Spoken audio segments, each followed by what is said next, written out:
welcome. My name is Lydia Martin. I'm the Chief Communications Officer here in St. Lucie Public Schools, and it's my pleasure to welcome you to this edition of our Friday Facebook Live. The month of May is designated as Mental Health Awareness Month, and St. Lucie Public Schools is proud to be kicking off our mental health campaign, #ToolsToThrive, in order to raise awareness about the importance of social emotional, behavioral, and mental health. During this Facebook Live session, we will discuss the social emotional learning and the critical role that it plays in building resiliency in our youth. So it's my pleasure to welcome our panelists today. First, we have Tracy Wilkie. She is the Director of Social Emotional Learning. Welcome, Tracy. Next, we have Heather Clark. She is the Director of Student Services. Welcome, Heather. Thank you. And we also have Dr. Michelle Gillard, who is the Coordinator of Mental Health and Psychological Services, joining us today. So at this time, I'm going to turn it over to Heather, and she's going to get us started. So thank you, Lydia, for having us today, and we're really excited to launch our mental health campaign during the month of May. The past year has really brought about tremendous challenges for our students, our employees, and our families. And many people have had to cope with situations that they did not necessarily plan for. And as a result, their mental health has been impacted. Now more than ever, St. Lucie Public Schools recognizes the need to combat the stigma around mental health.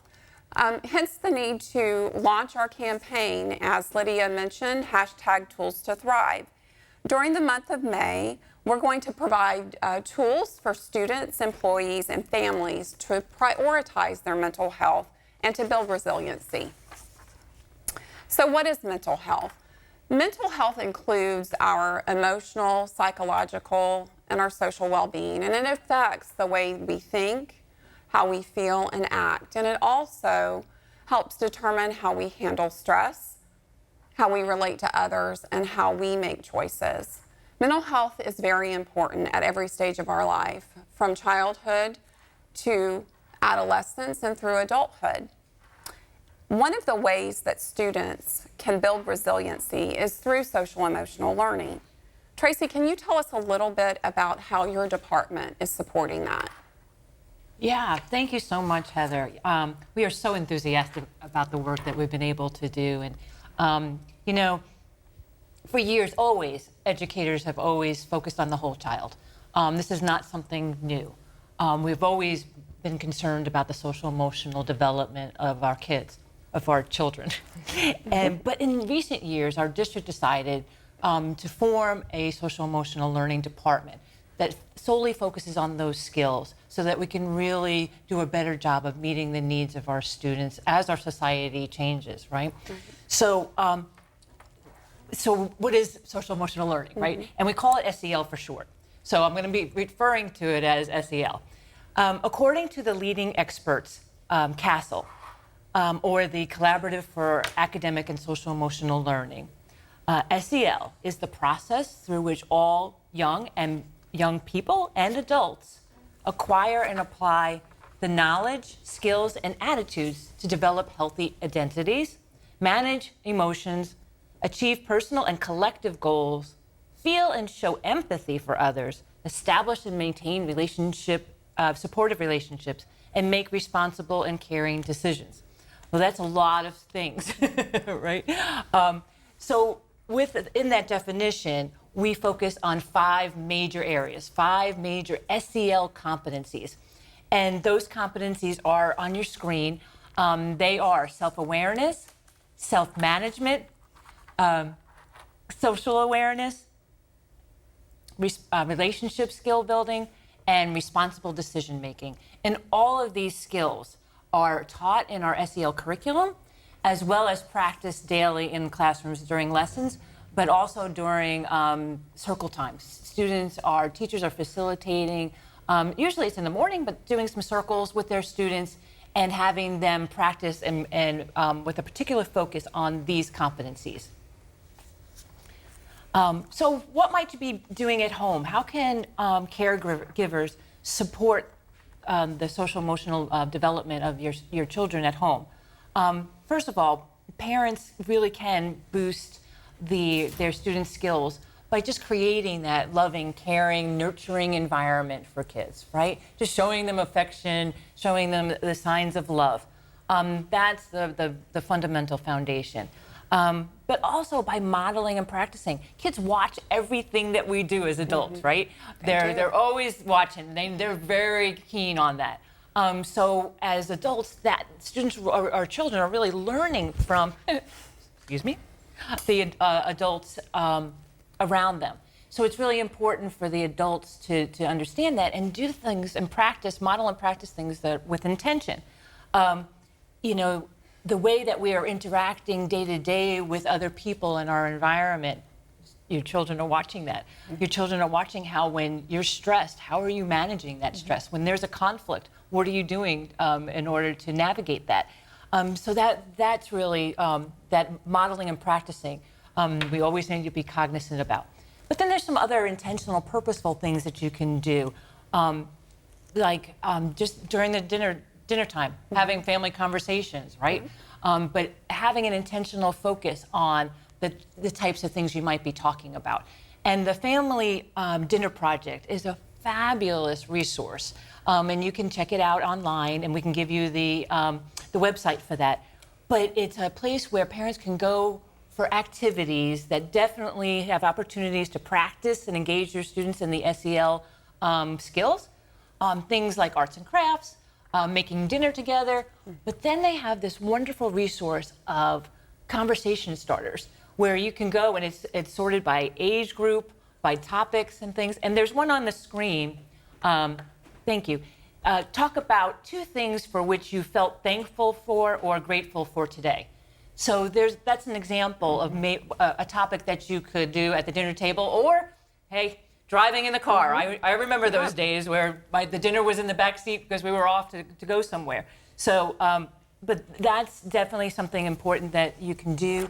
The other things you can do are making sure that your children have responsibilities at home. You know, letting them have some chores, letting them have some choices about how things are, about their day, about what they want to do, and as well as giving them opportunities to explore and explore things that they might be interested. Some have special hobbies, some sports, those kinds of things. Those are all opportunities where we can help our children develop these skills that are so important to the way they navigate their life. And so here we're sharing some benefits of SEL, and as you can see, SEL, social emotional learning, is an evidence-based. There's a lot of research behind it, and evidence has been showing how it really increases our ability in building and maintaining positive relationships, which is really key to everything that we do, right, in school and in life and in career. It also increases academic achievement in grades and standardized tests. As well as long-term increases in college readiness and career success. In addition, they find in these studies that students are less likely to be involved in physical aggression in school and in engaging in risky behaviors.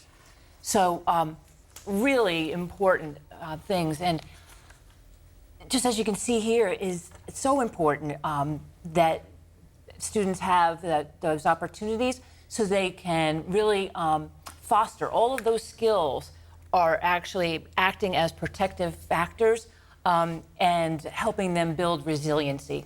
So they have resiliency to maintain their mental health and their well-being.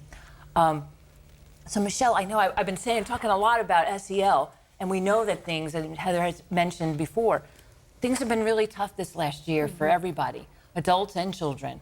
But what are some things that our children may be feeling right now? That is so true. It has been really difficult for everyone, I think, this past year. And, you know, our children are not exempt from that. So it's not that they're protected, you know, just because they're children. They're experiencing things like isolation and loneliness, and that can lead to increases in anxiety. So for most children, they're going to be able to kind of weather that storm. They're going to be able to handle it, and they won't need much extra help. But there are going to be some kids, some children who it's more than they can handle. And so they need extra resources to be able to navigate their world. And that's really when we want to start paying attention to what we call signs and symptoms. So signs and symptoms are those things that we notice that make us concerned. So we start to worry maybe that someone might need some extra help with what's going on in their life. We want to pay attention to the big changes. So how are they sleeping? How are they eating? Are they behaving differently? Have those things changed a lot? So we know that for teenagers, they might sleep a lot. That's normal for them. Then maybe they stay up late playing video games. They don't want to wake up early. That's okay. But if we're seeing big changes, if all of a sudden they're more tired than normal, or they're eating much less than normal, or maybe they're acting out and more angry than they'd ever been in the past, those are times that we really want to start paying attention. We also want to look for how our children are responding to people and events in their life. So are the responses excessive, meaning it's just too much? It's more sadness or more worry than you would expect given the situation. Are they much more angry? Are they having fights in a way that we wouldn't have expected in the past? And then the other thing we always want to pay attention to is any talk about suicide. So any time that our children, our young people are talking about wanting to die, we really want to listen and pay attention and then get help. That's a really important thing to notice. Yeah. So knowing all those signs and symptoms, those are great. What a comprehensive list of look-fors and to watch out for. And so, if parents are seeing those kinds of signs and symptoms that you mentioned, what can they do? That's a really good question. So the most important thing that parents or guardians or family members, any family members can do is to talk to the children. Just to really talk to them about their feelings, give them that space, and then listen, really hear what it is they're trying to communicate with us. We want our young people to know that it's okay to talk about feelings. Many times they just don't feel like it's safe or they have that opportunity to express how they're feeling. We want them to know that it's okay to feel what they're feeling. It's okay to be sad. It's okay to be worried. And goodness, it's okay to be angry, right? So those things are fine. It's how we respond to them. That's what we want to be able to work on. Tracy, you mentioned those conversation starters, and, as a way to work on our social emotional learning, but that's also a really good way to start conversations about mental health. So, Sure. Much of the time when we ask questions, we might say, how are you okay? Or how was your day? And our young people are most likely to say, I'm fine, or it was okay. They give those short one-word responses. But if we ask those kinds of conversation starters that you mentioned, those open-ended questions, they're more likely to open up, to give the information that we need to know how to help. I know in my house, I like to ask my kids to tell me one thing that made you happy today. And that gives me an opportunity great. to I love kind of that. get at their feelings, their emotions about their day. It's also really important for parents and guardians, family members, to trust your gut. I think that we don't pay attention to that internal feeling we have sometimes, and that's a good way to know if something's really going on. When we live with our children, we know them very, very well, and so we want the adults to trust their gut. And then when they feel that something isn't right or that their child is really struggling, to be okay with asking for help with that as well. So Heather, we've talked about ways that we can help at home. What are some things that schools are doing to help our students? Yes, so we have systems in place to support our students, and we're going to talk a little bit about the overall systems, and then we're going to speak about specifically the staff that are at schools, that if there's an issue and you need to reach out to a staff member, who to contact in our schools and community. So this next slide actually kind of shows our system of support for students.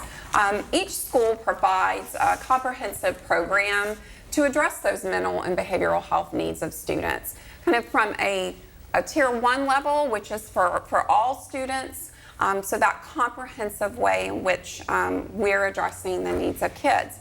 So the Tier 1, it starts with our SEL curriculum that Tracy spoke to us about previously, and that means that all students are receiving social emotional learning instruction and they're engaging in those practices on a daily basis.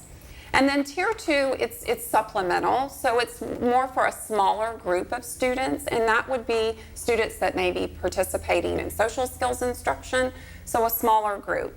And Tier 3 is the smallest group. So that would be where our students are receiving individual counseling, or they may have behavior plans to support their overall needs. But it's really important to know that the services can occur at all of these tiers together at the same time to make sure that we're meeting the needs of all kids. So next, we really want to talk about how we're teaching students about mental health. One thing that our Florida legislature passed actually last year was a rule around mental health instruction. So all of our students in grades 6 through 12 receive instruction in mental health. Not only do they receive instruction in mental health, but also substance abuse and human trafficking. So that is a requirement that our teachers are instructing. In addition to that mental health instruction, our students in 9th grade are participating in a program called Signs of Suicide. And Signs of Suicide really focuses on that preventative model, who to reach out to if you are feeling those signs and symptoms, how to help out a friend, and giving strategies for students in order to reach out to a trusted adult, a family member, or someone in the community. In addition to that, our students that are in grades K through 5 participate in Safer Smarter Kids. And what Safer Smarter Kids is it's an age-appropriate level of instruction for students to participate in, and it really focuses on how to keep themselves safe. If they're feeling unsafe, who to contact. Again, it goes back to that trusted adult, and ways in which they can deal with some of the emotions that they may be feeling.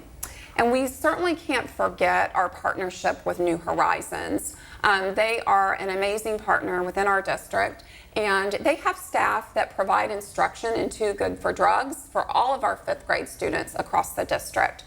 So they are a resource for us as a district and our students, and we are very grateful for that. In addition, they also teach life skills in some of our middle schools, and they're expanding that program for next year.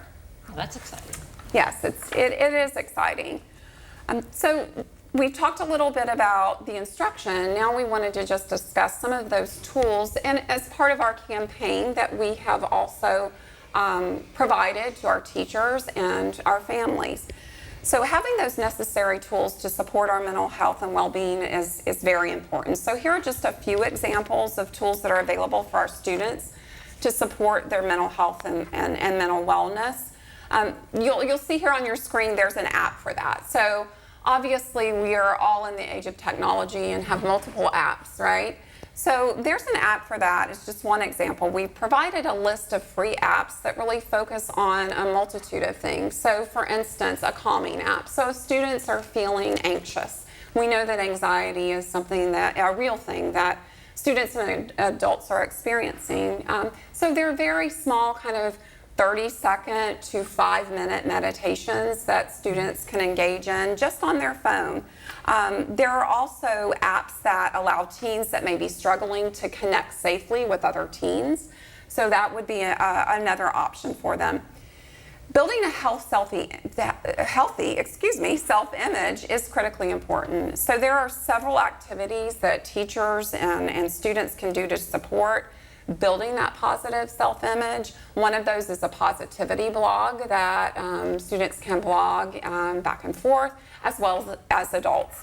And finally, we can't forget the power of exercise, getting out, getting outside or in our home. But we provided just some tips for families and for teens and for students to participate in exercise. So we encourage everybody to get out there and get moving. That really, the endorphins kick in, and it really does impact our overall wellness. I think last year with lockdown that really came out powerfully, that how how important getting out into nature and exercise was. And so I think that's fabulous that you have that as one of the apps to help people to continue to do that. Don't forget it. Right, You know, absolutely, continue. Yeah. I know that bikes were flying off the shelves. Right, you couldn't couldn't get a find a bike, bike. right? It's true.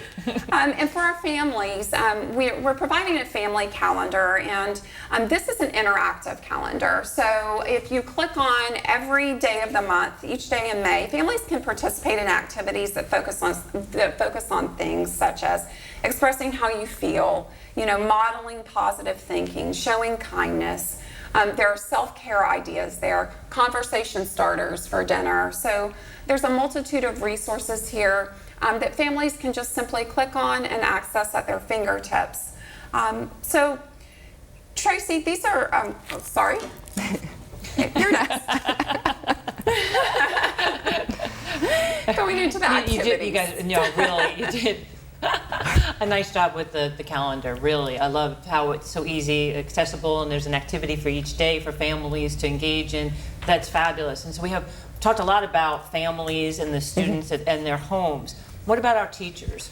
What have we done to help them become more aware? So that's a really good question too, Tracy. I'm very inquisitive today. You are. A couple of years ago, the Florida legislature actually passed a rule that said that all teachers and staff are required to take a class called Mental Health First Aid, Youth Mental Health First Aid. And this class is designed to help our teachers and staff learn those signs and symptoms that we mentioned earlier. So they learn that, they learn how to talk to students around those signs and symptoms, how to have those conversations, how to be a really good listener. That's an important part of the class as well. And then they learn how to access help and make sure that our students get appropriate help for whatever is troubling them.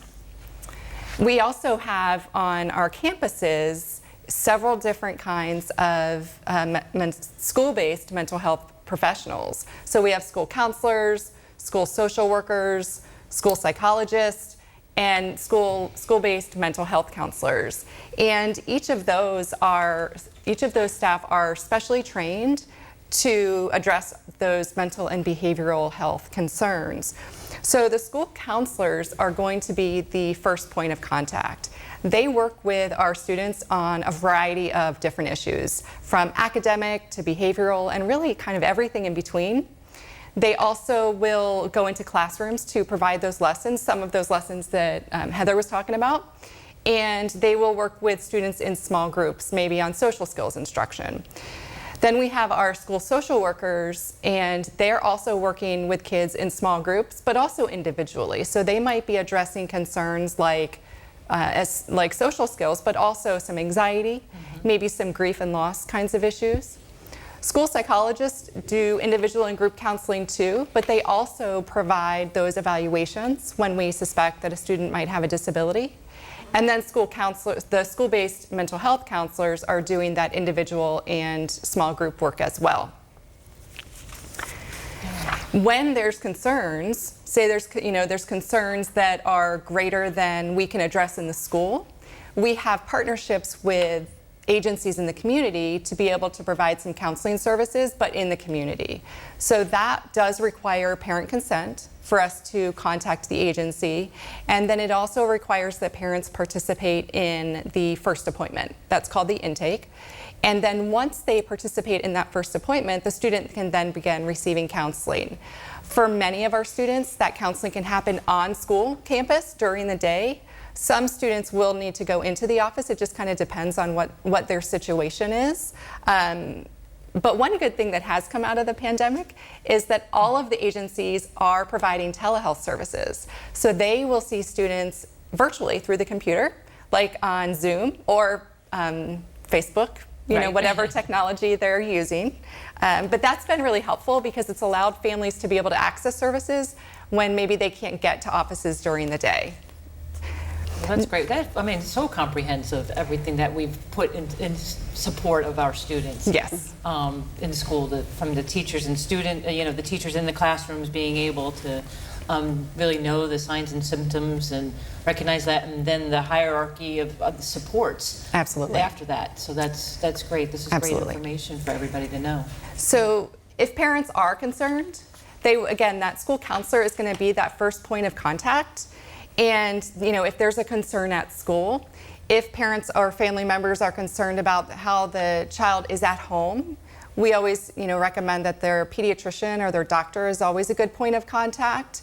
But also 211. And 211 is a community-based resource that anyone can access. And so you just call 211 on your phone, and they can connect the person with any kind of, everything from childcare to mental health to physical health, anything you can imagine they can connect families with.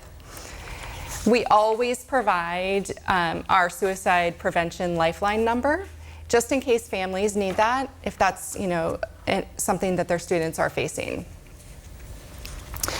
Heather, so we're here because it is a Mental Health Awareness Month. So is the district doing anything to recognize it? So that's a great question. We absolutely are. As we had mentioned at the very beginning, we are launching a mental health campaign, and it launches May the 1st, and we're very excited about the activities that are happening during the month of May to raise awareness around mental health. And Michelle, I know that you are working with a group of students at one of our high schools. Can you tell us a little bit more about that?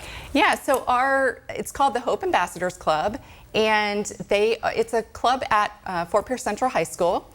And it actually began as an initiative through the Florida Department of Education, and it was First Lady Casey DeSantis started this kindness and compassion campaign throughout the state. And Fort Pierce Central is the only club in our district that has that. So our students designed the t-shirt, and we are super proud of them.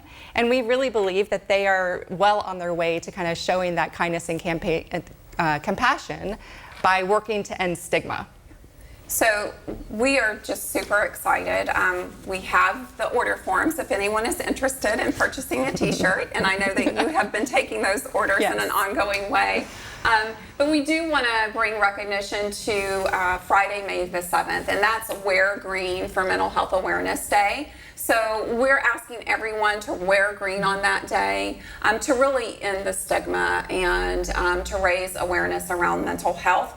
I will certainly be wearing my shirt, and I know that many staff members and students around our district, and we also encourage our families as well. And as we wrap up, we just have a couple of resources that we wanted to share with you. Speaking of stigma, we're asking that everyone take the Stigma-Free Pledge, and we've included this on the screen just to end stigma and create awareness around those that are affected by mental illness. And then finally, we're also encouraging staff and students to check in with themselves. So, as we have mentioned throughout, this has been a time where, many have struggled. So we are providing a mental health screener that you can just access in the privacy of your own home, just to check in to see how you're doing. And there are just some tips and ways in which, if you are struggling, and tips in which to deal with that struggle, but also where to reach out to. And finally, check in with a friend or family member. As we close today, we know that many people have been struggling particularly throughout this pandemic. And if you know of someone, making sure that you are just checking in with them, asking them how they're doing, if there's anything that you can do to support them, and just making sure that you maintain that connection. Well, yeah, you guys really have done a great job of putting together a comprehensive campaign to really build awareness in our school community. So congratulations, really great. And I can't wait. I know I have, from years past, I have my green t-shirts, but I will make sure that I get the updated one, because those are fabulous. I love how the students portrayed the brain and brought that out on their shirts. Really very creative. Very great work. Thank you. Thank you. Yeah. And the fact that the students made the t-shirts. Yeah, exactly. Yeah, I agree. absolutely. So we know that we've shared a lot of information in a short period of time today. And if you have any questions, our contact information is listed here. Please feel free to reach out to Tracy, Michelle, or I at any time. And at this time, we're going to turn it over to Lydia to see if we have any questions from our Facebook audience. Thank you so much. Wow, you guys really provided such a comprehensive overview. I know it was a tremendous amount of information, but just like all of our Facebook Live events, this is being recorded and you will have the opportunity to go back and replay and take a look at some of those slides and resources. We don't have any questions that have been submitted, but I do know that some questions that I've been asked in the past is, could you talk a little bit about, excuse me, what happens when a referral is made to an agency? What are the next steps that the student or family could experience? So they would, once the referral comes into our office, we send that out to the agency, and then the agency is the one who contacts the parent. So parents should expect a phone call from the agency partner, wherever it's referred to. And once that's done, they would schedule with the parent for that first appointment. They are doing some of their appointments via telehealth, so they might choose to, participate virtually. But much of the intake appointments are done in person in the offices of the agency. Once that's done, the referral is then given to the counselor who's been assigned. And it does take sometimes a couple of weeks because they have to get the information to the counselor and make sure that the counselor knows how to, what the concerns are so that they can start structuring the appointments. They'll make a treatment plan and they'll set up goals that they will work with each of the students on. And then the counseling can start from that point on. And it's usually weekly, it's always individual, and the sessions are about an hour long every week. Okay, thank you so much for that information. Some of the key takeaways from today's session are that we do have explicit lessons being taught in our schools, K through 12, about mental health awareness and also social emotional well-being. And I think that's really important for our families to understand. So ask your kids about those lessons that they're being taught and what are those skills that they're learning in the schools. Also, not just our families and parents, but community members, educators, really tune into the students that you come in contact with. And be observant. Are you noticing any changes that you need to bring to somebody's attention? That's really important now more than ever with some of our students remaining at home and having that isolation. So we're just asking everyone to really have a focus on our kids. And finally, we have a tremendous amount of resources available both in the district and in the community. And I just want to end by stressing to our families and students, where should they go if they're overwhelmed, they don't know how to get help, they can't navigate the system? Who should their point of contact be at the school site? So we would first start with our school counselors. So if you are just wondering where to go, the school counselors at the school site would be your first point of contact. And if for whatever reason at that particular time, if you're unable to reach the school counselor, then I would say the school-based administrator, and they would be able to connect you with the school counselor right away. All right, thank you so much. I want to thank our panelists, Heather, Tracy, and Michelle for joining us today. And that concludes this edition of our Friday Facebook Live.